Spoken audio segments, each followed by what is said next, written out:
নমস্কার বন্ধুরা, কেমন আছেন সবাই? আশা করি সবাই খুব ভালো আছেন, সুস্থ আছেন, আনন্দে আছেন।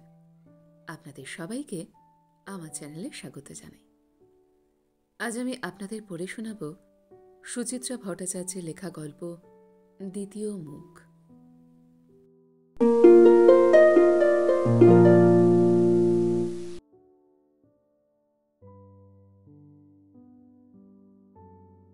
ডাক এসেছে গো, বাবারা, ঘরকে চলো। সকাল থেকে আকাশবাণীর মতো বেজে উঠছে শব্দগুলো। কিছু সময় পরপরই আশ্চর্য, প্রিয়ব্রত খবরের কাগজ থেকে মুখ তুলে স্ত্রীর দিকে তাকালেন। কি ব্যাপার বলো তো, বুড়ির আজ হলোটা কি? কে জানে। মৃন্ময়ী ঠোঁট ওল্টালেন। এইমাত্র রান্নাঘর থেকে এসেছেন। আঁচলে হাত মুছতে মুছতে এগিয়ে গেলেন জানলার ধারে। একটু ঝুঁকে ঘাড় কাত করে দেখার চেষ্টা করলেন বুড়িকে। না, দেখা যাচ্ছে না। বিরক্ত মুখে বিড়বিড় করে উঠলেন, বারবার বলেছি একটা কিছু ব্যবস্থা করো। কি ব্যবস্থা করব? প্রিয়ব্রত স্বরেও বিরক্তি এবার। কেন, অন্য কোনো জায়গা নেই মরার? দরজা অবধি গিয়ে মৃন্ময়ী ফিরে দাঁড়ালেন। আর কারোর বাড়ির সামনে এমন পড়ে থাকুক না, দেখি কেমন তারা দিনের পর দিন। এ কথা তো আমি প্রথম দিনই বলেছিলাম। প্রিয়ব্রত শব্দ করে খবরের কাগজের পাতা উল্টালেন। তোমরাই তখন বেশি মায়া দেখালে। ঠিক আছে ঠিক আছে, এক কথা নিয়ে রোজ খোঁটা দিতে হবে না। মৃন্ময়ী দ্রুত বেরিয়ে গেলেন ঘর থেকে।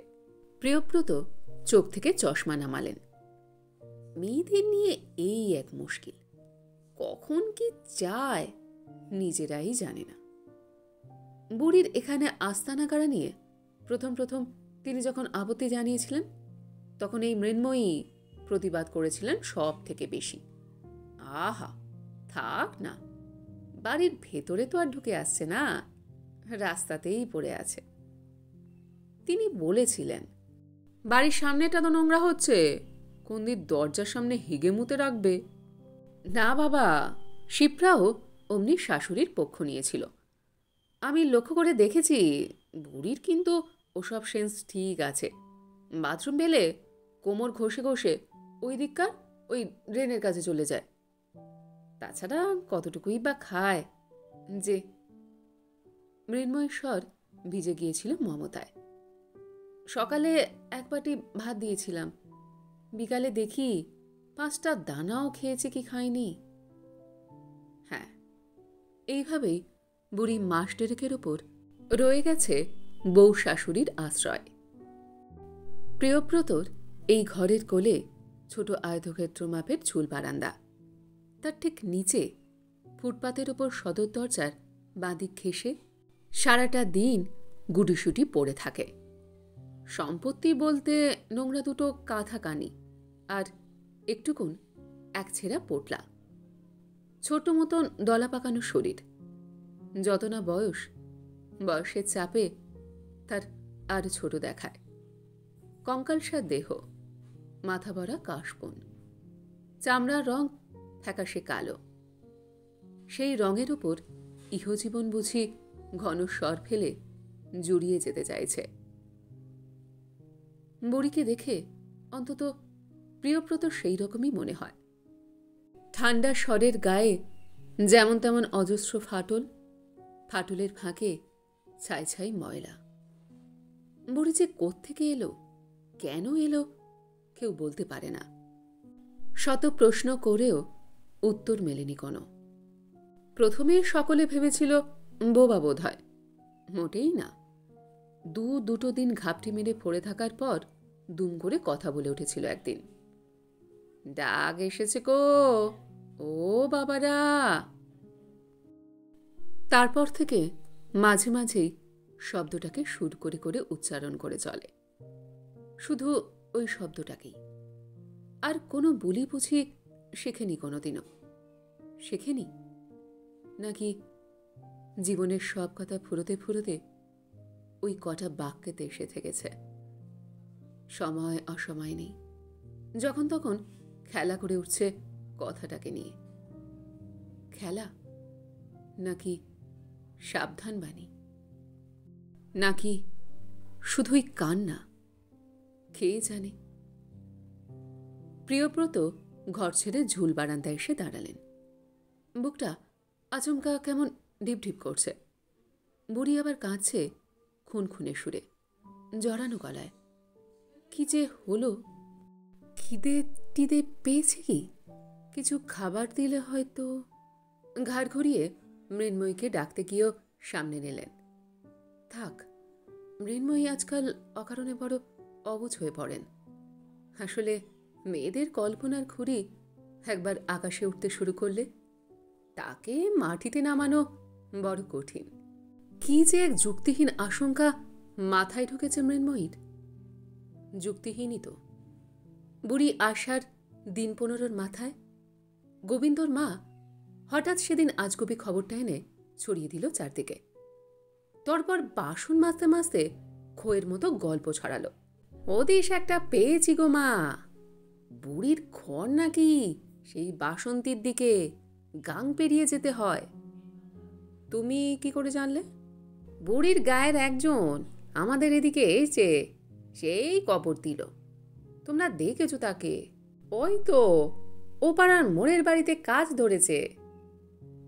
সে কি অত দূর থেকে এখানে এলো কিভাবে? কিভাবে আবার? ঘরের লোকেরাই ফেলে দিয়ে গেছে। দেখো না, বুড়ি একেবারে ধুম পাগল। আশ্চর্য, তার জন্য ফেলে দিয়ে যাবে? যাবে না? শুনলাম শুধু পাগলই নয়, বুড়ির ডাইনিও হয়ে গেছে। পটাপট সব গ্রামের লোকেদের মেরে ফেলছিল। তাই 5 জনেই যুক্তি করে। যা, এরকম আবার হয় নাকি? ছেলের বইয়ের আগে বিস্মিত প্রশ্ন ছুড়ে দিলেন মৃন্ময়ী। কোথায় ফেলে গেছিল? অত বৃত্তান্ত বলতে পারিনি বাবু। শহরে এনে ফেলে দিয়ে গেছে শুনেছি। তারপর কি হলো, কিভাবে এখানে এলো, তা ওই বুড়িই জানে। গোবিন্দর মা বিজ্ঞের মতো মাথা দুলিয়েছিল। তবে ডাইনি হয়ে গেছে এ কথা ঠিক। দেখো না কেমন না খেয়েও বেঁচে থাকে। কথাটা আংশিক সত্য বটে। অহরাত্র একই জায়গায় 3 মাথা এক করে বসে থাকে বুড়ি। খেতে দিলে খোঁটে, না দিলে চায় না। নড়াচড়া করে না বিশেষ। পাশ দিয়ে যেতে যেতে লোকজন কখনো বা পয়সা ছুড়ে দেয়, বুড়ি ফিরেও তাকায় না। কাঁথাখানির ওপর শুধু শুধুই চিকচিক করে ধাতব চাকাগুলো। তবে রাত পোহালে সকালবেলা সেগুলো আর দেখা যায় না। কোন মন্ত্র বলে রাতারাতি উধাও হয়ে যায়। বাবলু বলে, উধাও হবে কেন? রাত্রিরে কেউ তুলে নিয়ে যায়। মানুষের দ্বারা সবই সম্ভব। শিপ্রার চোখ ছলছল করে ওঠে তখন। মানুষ বলো না, বলো মানুষ নামের পশু। মানুষ কখনো মানুষকে অমন ছেঁড়া পোটলার মতো ফেলে দিতে পারে? পারে, মানুষই পারে। দেখো, নিজের ছেলেরাই হয়তো মার বোঝা কেউ নেবে না বলে। উফ! শিপ্রা শিউরে ওঠে। মৃন্ময়ী হয়তো তখন ঝপ করে বলে বসেন, এরকমই হয়। মা বাপ হতর্ব হয়ে পড়লে বোঝা হয়ে যায়। এসব কথা হয় সাধারণত খাবার টেবিলে, রাতের বেলা। ছেলে, বউ, শ্বশুর, শাশুড়ি একসঙ্গে খেতে বসেন যখন।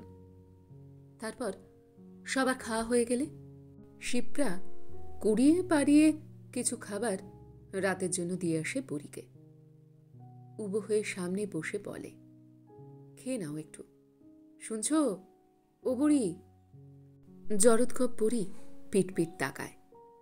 ছানি চোখে কি দেখে কে জানে, দেখেই শুধু। শিপ্রা কিছুক্ষণ বসে থেকে উঠে আসে। বারান্দায় দাঁড়িয়ে দৃশ্যটা প্রায়ই দেখেন প্রিয়ব্রত। মেয়েটার মন এখনো খুব নরম। হাজার হোক ছেলে মানুষ তো। মৃন্ময়ীও আগে আগে নামতেন নিচে, বুড়ির সঙ্গে কথা বলবার চেষ্টা করতেন। আজকাল আর যান না। ওপর থেকে হয়তো প্রিয়ব্রতকে ফিসফিস প্রশ্ন করেন, সত্যি বুড়ি ডাইনি নয় তো? কি যে বলো! প্রিয়ব্রত হেসে ওঠেন জোরে। তুমিও দেখছি গোবিন্দর মার মতো কথা বলছো।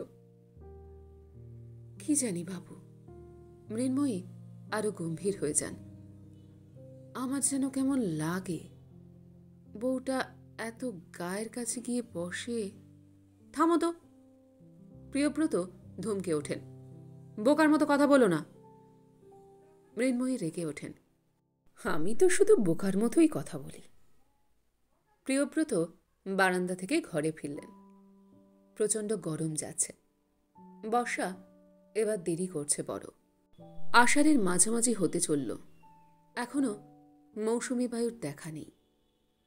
বৃষ্টি শুরু হলে বুড়িটাকে রাস্তায় ফেলে রাখা খুব অমানবিক কাজ হবে। সদর দরজার এপারে সরু প্যাসেজটাতে যদি জায়গা দেওয়া যায়, মৃন্ময়ী কি খুব আপত্তি করবেন? প্রিয়ব্রত পাখাটাকে জোরে করে দিলেন। বেলা বাড়ছে, উষ্ণতা গাঢ় হচ্ছে ক্রমশ। জানলার গায়ে দাঁড়িয়ে থাকা তেজি রোদের দিকে চোখ রাখলেন। এখন শুধুই বেলা বাড়বার সময়। অবসরই অবসর। এখন রিটায়ারমেন্টের পর ভেবেছিলেন কিছু একটা কাজকর্ম শুরু করবেন নতুন করে, নিদেন পক্ষে কোনো ছোট ব্যবসা। ভাবতে ভাবতেই দিন যাচ্ছে। এরপর কোনোদিন হয়তো বড়িটার মতো অথর্ব হয়ে পড়বেন, ওরকম একটা জড়বস্তু মাত্র। ওহ, নিজের জীবন নিজের কাছেই ক্রমে কেমন অসহায় হয়ে পড়ে। না, মরে যাবার কথা ভাবতে পারেন না প্রিয়ব্রত। তিনি আরো আরো অনেক দিন বাঁচতে চান। বিছানায় বসেই প্রিয়ব্রত শুনতে পেলেন মোটর বাইকের গর্জন। বাবলু অফিস চলে গেল। শব্দটার রেশ মিলিয়ে যাবার সঙ্গে সঙ্গেই বুড়ির গলা বেজে উঠল আবার। ডাক এসেছে গো। কিসের ডাক? কেন ডাক? বুড়ি আজ যেন বেশি ভয় দেখাতে চাইছে তাকে। মোটেই ভয় পান না তিনি। খাট থেকে নেমে বারান্দার দিকের দরজাটা হঠাৎ চেপে বন্ধ করে দিলেন প্রিয়ব্রত। বিকেল থেকে মেঘ জমতে শুরু করেছে আকাশে। ঘন মসিবর্ণ আষাঢ়ে মেঘ, তবে বৃষ্টি নামেনি এখনো। নামেনি বলেই গুমোট তীব্র আলো। দোতলার বারান্দাতে দাঁড়িয়েও দরদর ঘামছেন প্রিয়ব্রত। কটা বাজল বলো তো? মৃন্ময়ী ঝুঁকে ঘরের দেয়াল ঘড়ি দেখলেন। 9টা বাজে প্রায় বলেই উদ্বিগ্ন মুখে মোড়ের দিকে তাকালেন। বাবলুর কি হলো বলো তো? কি হবে, নিশ্চয়ই কাজে আটকে গেছে। মৃন্ময়ী নয়, যেন নিজেকেই নিজে বোঝাচ্ছেন প্রিয়ব্রত। ছেলেটা সাধারণত এত দেরি করে না। নতুন বিয়ে করেছে, সন্ধ্যের মধ্যেই ফিরে আসে। বৌমাকে কিছু বলে যায়নি? ওফ, কতবার বলবো? মৃন্ময়ী অধৈর্য হচ্ছেন। তোমাকে আজকাল এক কথা এতবার করে বলতে হয়? তাতে কি এমন মহাভারত অশুদ্ধ হয় শুনি? প্রিয়ব্রত রেগে উঠলেন দুম করে। তোমার ছেলে তো আজকাল অফিসে যাবার সময় একবার দেখা করেও যায় না। আগে আগে তাও সে তো আমাকেও বলে যায় না। বউ পেয়ে লায়ক হয়ে গেছে। মৃন্ময়ী গলায় সামান্য অভিমান। ঠিক আছে ঠিক আছে, একজনকে বলে গেলেই হলো, বৌমাকে তো বলে যায়। প্রিয়ব্রতর গলা শান্ত হলো। যাও না, আর একবার বৌমাকে জিজ্ঞাসা করে এসো না, বেরোবার সময় কিছু বলে গেছে কিনা। আমি যেতে পারবো না। মৃন্ময়ী পাশের ল্যাম্পপোস্টার দিকে চোখ রাখলেন। দরকার হয় তুমি যাও। বেশ, তাই যাচ্ছি। প্রিয়ব্রত ঘরে ঢুকতে গিয়েও থমকে দাঁড়ালেন। একটা ব্যাপার লক্ষ্য করেছ কি? বুড়িটা কিন্তু অনেকক্ষণ ধরে চুপ মেরে আছে। বলেই অপ্রস্তুত নিজের কাছেই। কেন বললেন কথাটা? এমনি? মৃন্ময়ী সঙ্গে সঙ্গে ছুটে এসেছেন ঘরে। সত্যি তো? কখন সুর থামল বলো তো? বোধহয় বাবলু যাবার পরই। বলতে গিয়েও প্রিয়ব্রত সামনে নিলেন। দূর, অহেতুক ভয় দেখানোর মানে হয় না। শিপ্রার ঘরের সামনে গিয়েও দাঁড়িয়ে রইলেন কয়েক সেকেন্ড। ঠিক কখন কান্না থামিয়েছে বুড়ি? বাবলু যাবার পরপরই, নাকি আরও পরে? না, একটু আগে। মনে পড়ছে না। ইদানিং সবকিছু হঠাৎ হঠাৎ এমন গুলিয়ে যায়। শিপ্রার ঘরে আস্তে টোকা দিলেন। বাবলু আজ এত দেরি করছে কেন বৌমা? জানি না বাবা। শিপ্রা উঠে এলো। বুঝতে পারছি না। ওর অফিসের ফোন নাম্বারটা তোমার কাছে আছে? আমি যে কোথায় রেখেছি। আছে। শিপ্রা হাসল নরম করে। তবে এক্ষুনি ব্যস্ত হবার কি আছে? আর কিছুক্ষণ দেখে। আশ্চর্য, না বলে গেলে এত দেরি করে না কখনো। প্রিয়ব্রত বিড়বিড় করে উঠলেন। মেয়েটা তবু শান্ত হাসছে। নিশ্চয়ই কোনো কাজে আটকে গেছে। আর কিছুক্ষণ দেখা যাক। প্রিয়ব্রত মন্থর মাথা নাড়লেন। বলতে পারলেন না, তাহলে তুমি একা ঘরে চুপচাপ শুয়ে কেন? কেন বাইরের ঘরে বসে রোজকার মতো টিভি দেখছ না? না, ছেলের বউকে এভাবে বলা যায় না। ধীর পায়ে নিজের ঘরে ফিরলেন। ঠিক তখনই ঝুপ করে চারদিকের আলো নিভে গেল। লোডশেডিং। ব্যাস, এখন 3 ঘন্টার ধাক্কা। মৃন্ময়ী টেবিল হাতড়ে দেশলাই খুঁজছেন। যা বলেছ, ছেলেটা সারাদিনের পর ফিরে গরমে পচে। বৃষ্টিটা এসেও আসছে না। মোমবাতি জ্বালাবার পর প্রিয়ব্রত হাত পাখা টানলেন। এখন বৃষ্টি না আসাই ভালো। বাবলুটা তাহলে রাস্তায় ভিজবে। তা অবশ্য ঠিক, এখনকার বৃষ্টি মোটেই ভালো নয়। দুজনে মিলে জল্পনা করে চলেছেন আবল তাবল। প্রসঙ্গ থেকে প্রসঙ্গান্তরে যাচ্ছেন, কথার থেকে কথায়। দেয়াল ঘড়ি সশব্দে রাত বাড়িয়েই চলেছে। কারেন্ট গিয়েও চলে এলো। বৃষ্টি এসেও এলো না। শিপ্রা একসময় এসে দাঁড়ালো দরজায়। বাবা, আমি একবার পাশের বাড়ি থেকে ফোন করে দেখব। কোথায় করবে? ওর অফিসে। তুমি থাকো, আমি যাচ্ছি। প্রিয়ব্রত ব্যস্তভাবে পাঞ্জাবি গলালেন গায়ে। 10:30 বেজে যাবার পর থেকে মৃন্ময়ী যেন অসাড় হয়ে গেছেন। কথাই বলছেন না। প্রিয়ব্রত যখন নেমে আসছেন নিচে, তখনই শিপ্রার পাশে এসে দাঁড়ালেন হঠাৎ। শোনো, কি হলো? তোমরা কি এখনো মনে করো আমার সন্দেহ ভুল? কি সন্দেহ? প্রিয়ব্রতর গলা কেঁপে গেল। বুঝেও না বোঝার ভান করছো কেন? তোমাদের ওই ডাইনি বুড়ির কথা বলছি। আহ! প্রিয়ব্রত মুখ ফিরিয়ে নিলেন। উল্টোপাল্টা চিন্তা ছাড়া তো। আমি দেখছি, অযথা ভয় পাওয়ার কিছু নেই। কিছু নেই ঠিকই, তবু কেন যে বুক কাঁপে। ছেলেটা মোটরসাইকেলে অফিসে যায়। রাস্তাঘাটে রোজই তো কোনো না কোনো বিভৎস দুর্ঘটনার দৃশ্যকে জোর করে মন থেকে তাড়াবার চেষ্টা করলেন প্রিয়ব্রত। কাছের লোকেদের সম্পর্কে কেন যে খারাপটাই আগে মনে আসে। রাস্তায় নেমে লম্বা শ্বাস টানলেন। আকাশ ঘোর লাল বর্ণ ধারণ করেছে। পূবকোণে এক ঝলক বিদ্যুৎও তুলে উঠল। বুড়িটার সামনে কয়েক মুহূর্ত স্থির হয়ে দাঁড়িয়ে রইলেন। এই অসহ্য গরমেও কাঁথা মুড়ি দিয়ে গুটিয়ে মুটিয়ে পড়ে আছে। ঠিক একটা নোংরা আবর্জনার মতো দেখাচ্ছে ঘুমন্ত শরীরটাকে। এই গরমে পাগল ছাড়া কেউ এভাবে ঘুমোতে পারে না। এগিয়ে গিয়ে প্রতিবেশীর দরজায় বেল টিপলেন প্রিয়ব্রত।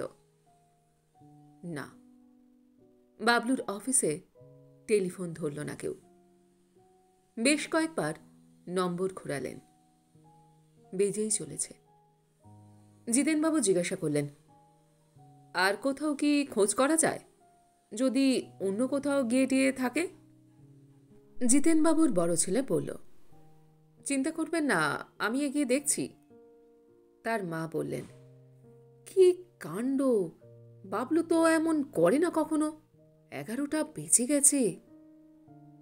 প্রিয়ব্রতর সব গুলিয়ে যেতে আরম্ভ করেছে। কোথায় যাওয়া যায় এখন? থানায়? হাসপাতালে? কোন হাসপাতালে যাবেন? বাবলু কি আইডেন্টিটি কার্ড পকেটে নিয়ে বেরিয়েছে? হয়তো বেওয়ারিশ হয়ে পড়ে আছে মর্গে। কত দিন ধরে পই পই করে বলেছেন মোটরসাইকেল বেচে দেওয়ার জন্য। প্রিয়ব্রত 2 হাতে চুল কামছে ধরলেন, পায়ের তলায় মাটি কাঁপছে। হয়তো পড়েই যেতেন। জিতেনবাবু ছেলেরা এসে জাপটে ধরেছে। কি হলো মেসমশাই? প্রিয়ব্রত কোনো রকমে দুদিকে মাথা নাড়লেন। চলুন, বাড়িতে চলুন, আমরা দেখছি, যদি থানায় যাবার দরকার হয়। আর একটু দেখি, আর আধ ঘণ্টাটাক। প্রিয়ব্রত শব্দ করে শ্বাস ফেললেন। টলমলো পায়ে বাইরে এলেন। জিতেনবাবু নেমে এসেছেন সঙ্গে।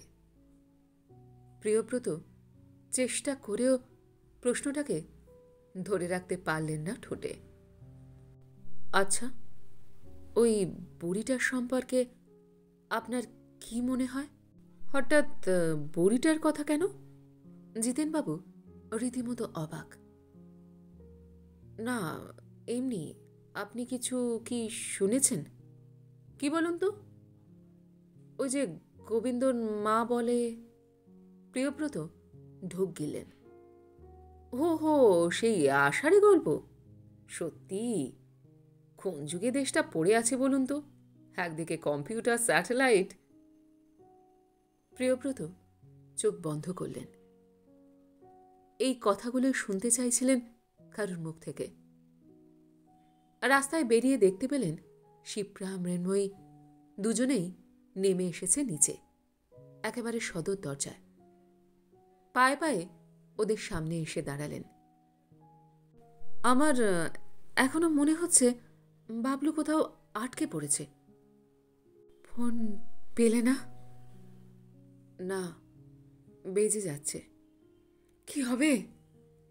মৃন্ময়ী ফুপিয়ে উঠলেন। শিপ্রার চোখেও অশ্রু টলটল। দেখা দেখি আকাশও আর চুপ করে থাকতে পারল না। বড় বড় ফোঁটা ঝরে পড়ল শরীরে। প্রিয়ব্রত পা বাড়ালেন। আমি এগিয়ে দেখছি। শিপ্রা নেমে এলো। চলুন, আমিও যাই। যাবে? চলো। প্রিয়ব্রত পুত্রবধূর পাশাপাশি হাঁটতে শুরু করেছেন। কোথায় যাবেন জানেন না, শুধু বুঝতে পারছেন যাওয়া দরকার তাঁরও, শিপ্রারও। ভুল হল। মৃন্ময়ী তো খুঁজছেন ছেলেকে। খুঁজছেন বলেই না পিছু ডাকলেন আবারও। দাঁড়াও।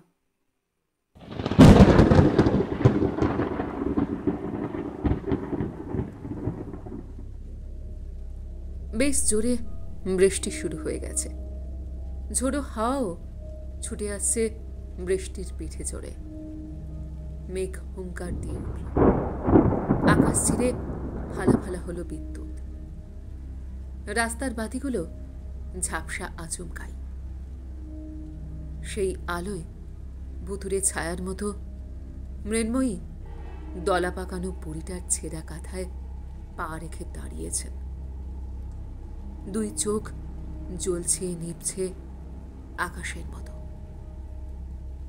এই আপদটাকে আগে বিদায় করো, এক্ষুনি। রাস্তাঘাট বেশি নির্জন হয়ে গেছে যেন, এত নির্জন যে গা ছমছম করে। আশেপাশের বাড়ির বাতিরাও নিভু নিভু। আলো আধারে বুড়ির দিকে তীক্ষ্ণ দৃষ্টিতে তাকিয়ে তিনজনই। ভেজা কাঁথার তলায় আরো গুটিয়ে যাচ্ছে বুড়ি। গুটোতে গুটোতে একটুকুন ঢেলা। প্রিয়ব্রত এদিক ওদিক তাকালেন। না, কেউ লক্ষ্য করছে না তাদের, জিতেনবাবুরাও না। বিবেককে ছেড়ে নিতে একটুও সময় লাগলো না। পাড়া প্রতিবেশীর কি তাদের ঘরের সামনে তো আর বুড়ি পড়ে নেই? তাদের কারো ছেলেও হারিয়ে যায়নি তাদের মতো। যদি কেউ দেখে, দেখুক। প্রিয়ব্রত নিঃশব্দে কাঁধা শুদ্ধ বুড়িকে ওঠানোর চেষ্টা করলেন। সঙ্গে হাত লাগিয়েছেন মৃন্ময়ী। শিপ্রাও এগিয়ে এলো। কাঁথার তিন কোণ ধরে আছে তিনজনে।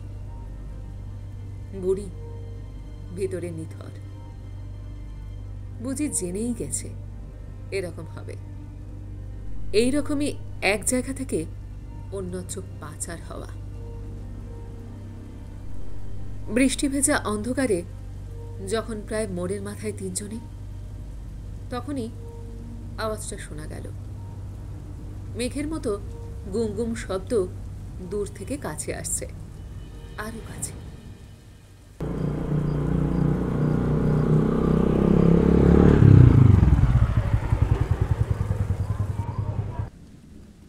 এ কি তোমরা বৃষ্টিতে এখানে দাঁড়িয়ে? চিচি, ওটা কি তোমাদের হাতে? ইস, একটা কাজে এমন বিশ্রীভাবে। বাবলু একাই বৃষ্টির মতো কথা বলে চলেছে। বাকি তিনজন নির্বাক। তিনজন নয়, চারজন। বড়িটাও তো শব্দ করছে না কোনো, শূন্যে ঝুলছে একাই। একবার তো ডেকে উঠতে পারে, ঘরকে চলো গো এবার, ও বাবারা। থাক, এ সময় কারোর কোনো কথা না বলাই ভালো। গল্পটি এইখানে সমাপ্ত হলো। আপনারা এতক্ষণ শুনছিলেন সুচিত্রা ভট্টাচার্যের লেখা গল্প দ্বিতীয় মুখ। গল্পটি আপনাদের কেমন লাগলো, বা আমার গল্প পাঠ আপনাদের কেমন লাগলো, কমেন্ট সেকশনে অবশ্যই লিখে জানান। যদি আমার গল্প পাঠ আপনাদের ভালো লেগে থাকে, তাহলে আশা করব লাইক শেয়ার অবশ্যই করবেন। আর এই ধরনের সুন্দর সুন্দর কাহিনী আরও শুনবার জন্য আমার চ্যানেলটিকে সাবস্ক্রাইব করতে ভুলবেন না কিন্তু। তবে আজ এই পর্যন্ত। আমি খুব তাড়াতাড়ি আবারও অন্য কোনো কাহিনী নিয়ে আপনাদের কাছে চলে আসছি। সবাই খুব ভালো থাকবেন, সুস্থ থাকবেন, আনন্দে থাকবেন। নমস্কার।